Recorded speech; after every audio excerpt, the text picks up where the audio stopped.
Hello and welcome to this week's edition of Tarot's Daphne. In this part 2 of my series on Understanding the Tarot, this week we are looking at the next 7 cards of the major arcana, which go from Strength all the way to Equilibrium. Now, these cards are cards which focus on finding out about ourselves and who we are as a person. They ask some very hard questions and do require a lot of introspection and thought. And they require a fair bit of honesty about who we are and where we come from. In a reading, they do provide insight into motivation. They can ask questions about our relationship with ourselves. Are we being honest with ourselves? Are we being honest with others? Do we have the courage we need to make the actions that we need to make? But they also remind us that some changes are beyond our control. Cards like, for example, the Wheel and Death are cards which symbolize change.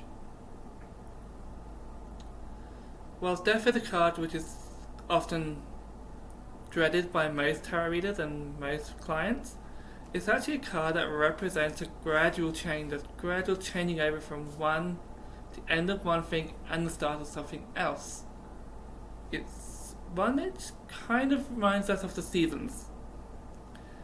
One season ends, one season goes from one season to the other, from spring to summer, from summer to autumn, and then from autumn to winter.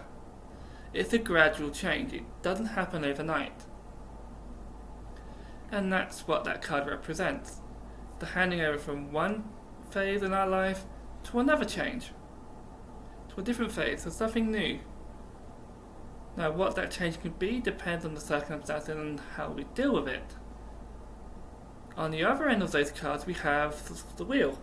Now, this is a card that is saying that destiny or fate has something in store for you, and that the changes might not be within your control, but it's something that could be beneficial to you. It should be embraced.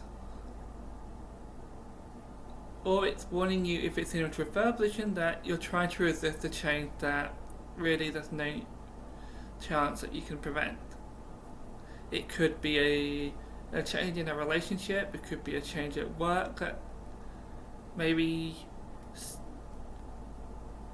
there could be problems with cutbacks, there could be lots of changes where you have no direct input, but these things could still occur.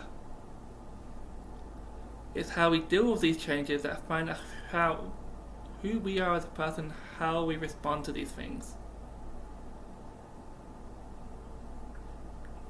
And that's all for now, and I will talk to you again next week.